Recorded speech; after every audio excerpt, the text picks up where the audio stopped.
That's Mr. Amupitan saying poll must be won at the polling unit. Is it when the polling units are also rigged? Didn't Mr. Amupitan here when a governor was saying that he will give people millions for winning their wards? Is that not an inducement to rigging, an extra way of winning election? What has Inec done about it? See, let me tell you something. As of today, I officially declare the honeymoon period of President Amupitan is over.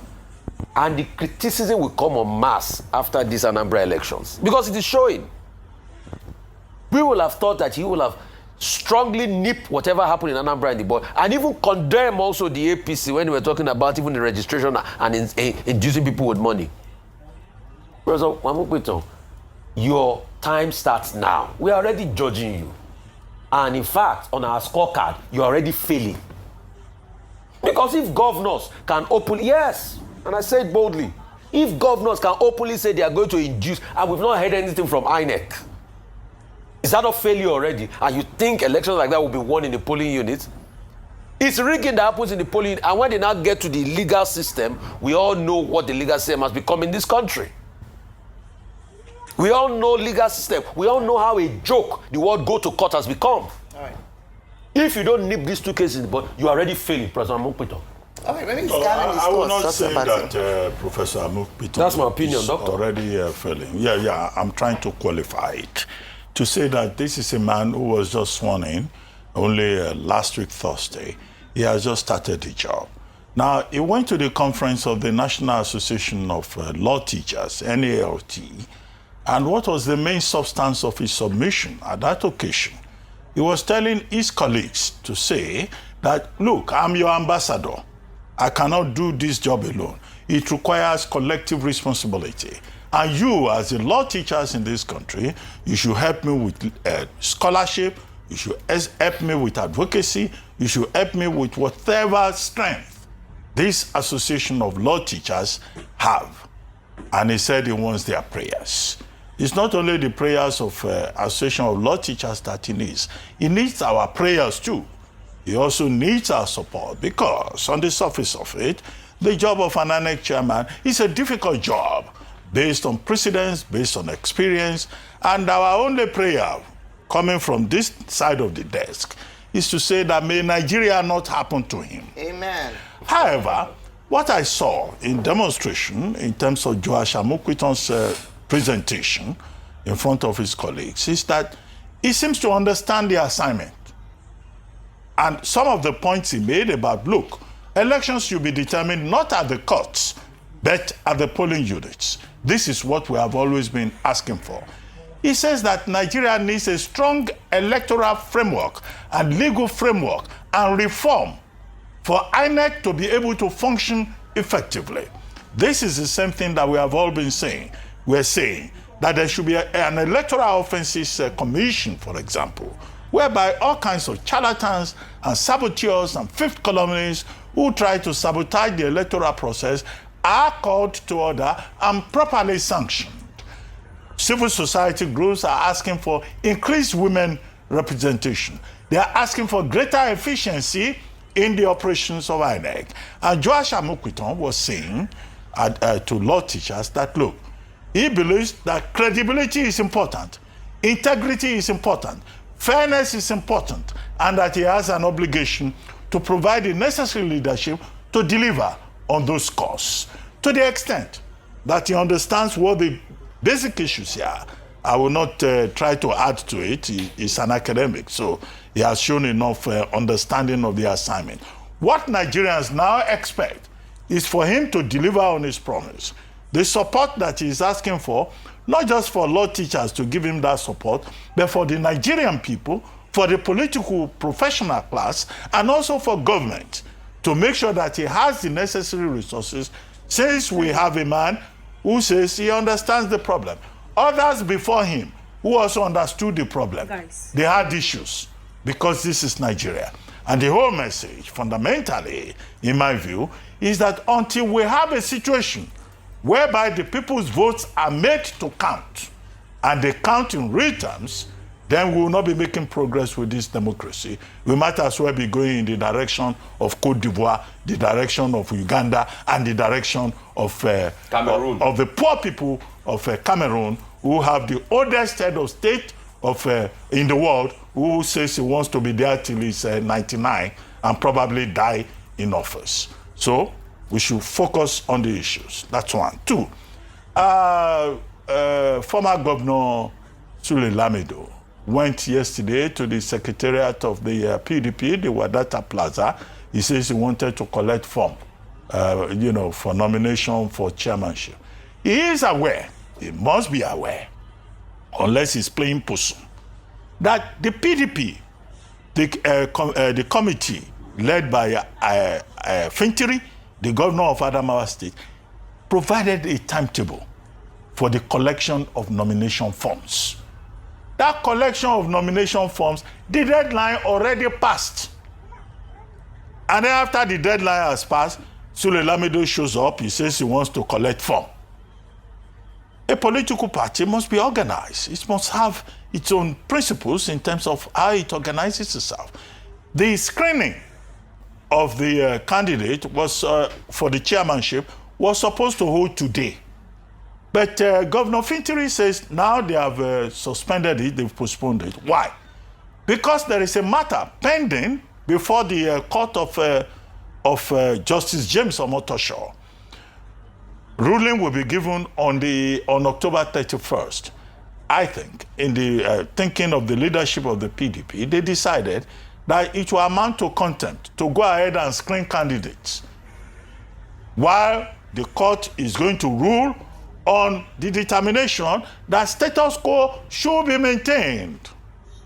And so you have on one hand Samuel Anyanwu, National Secretary, saying, well, nobody has carried him along and all of that. You have Nyesom Wike on the other hand saying they are not consulting him. If anybody does not consult him, nothing will happen in the party. How can one individual, whoever he may be, constitute himself into the sole authority in a political party that is supposed to be an aggregation of collective interests of people who are following in that direction? So I would not say that the convention, November 15 to 16, will not take place. It remains to be seen.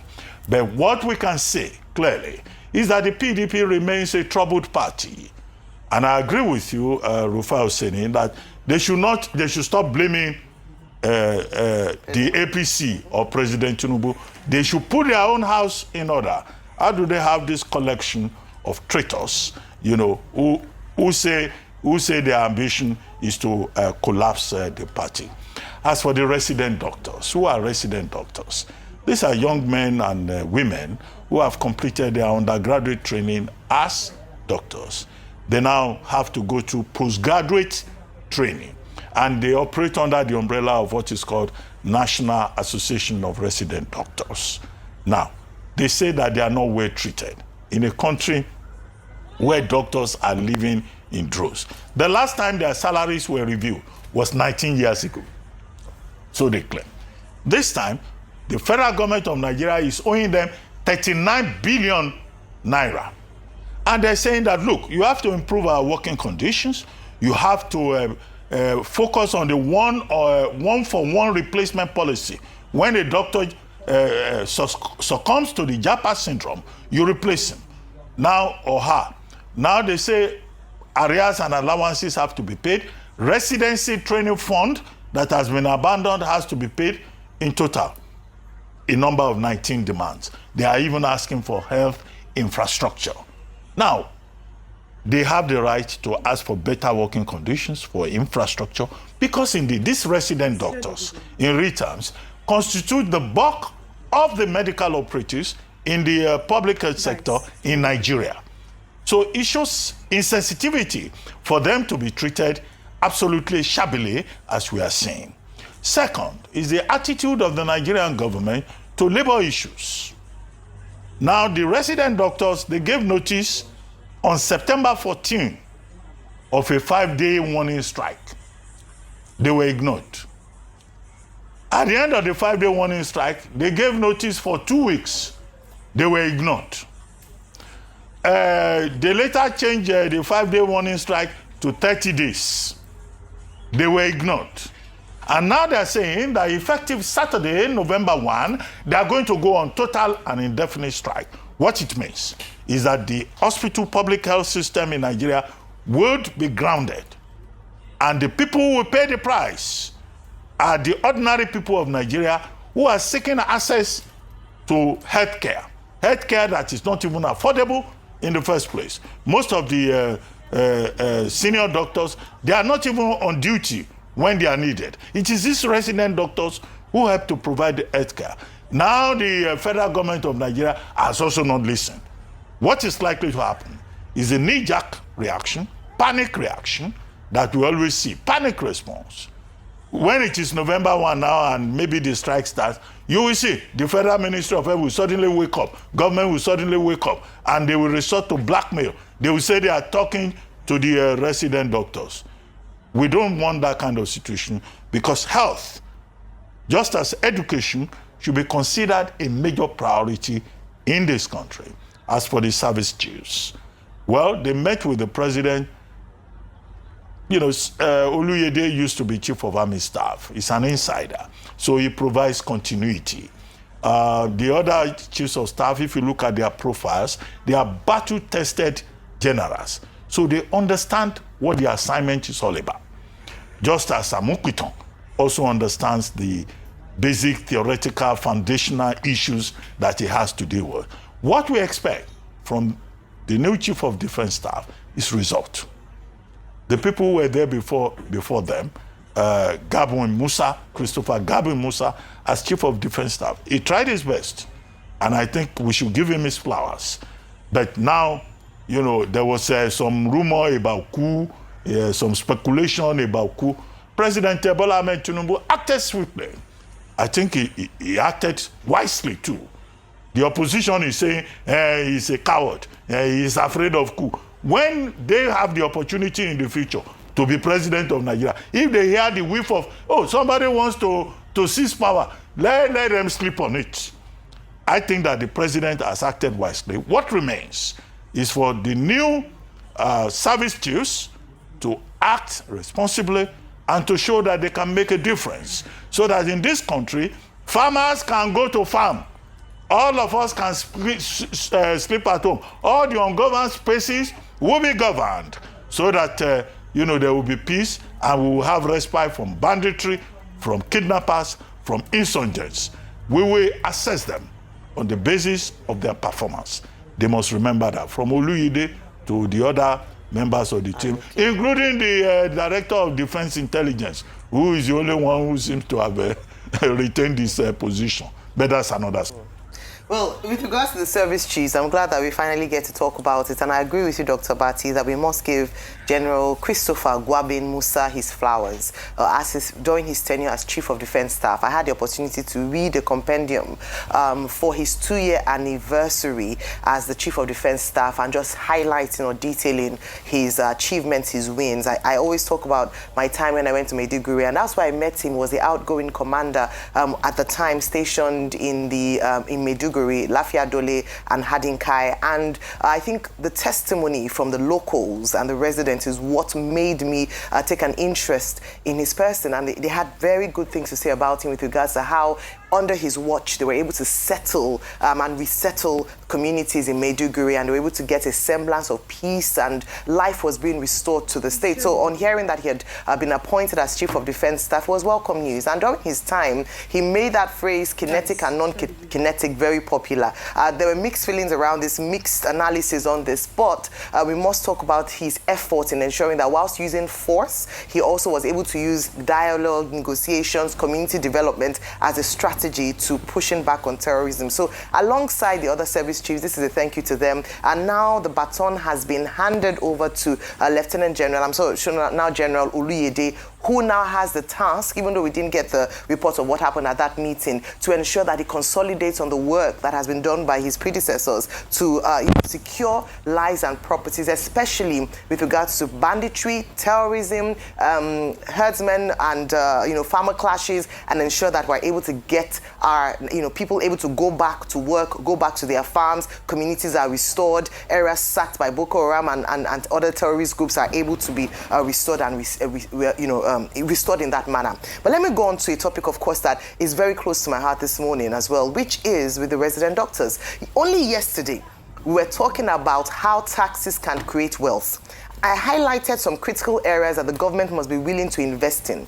In fact, on hearing the news of this strike action by the resident doctors come Saturday, 1st of November, I went to search for President Tinubu's campaign promises, particularly in the health sector, so that we can begin to hold them to account. 2023 to 2025, he had released the renewed hope agenda, reshaping Nigeria's health system. One of the line items was an investment in infrastructure, an overhaul of the system, a reform of the health sector. And this body language or this promise was capitalized on in the budget cycle. If you look at the budget, the top 4 areas: debt servicing, security, education, and health. That's where money was put in. Yes, you might argue about whether or not the funds allocated in these areas or resources were adequate, but at least it showed the priority areas of this administration. Now, I want to appeal.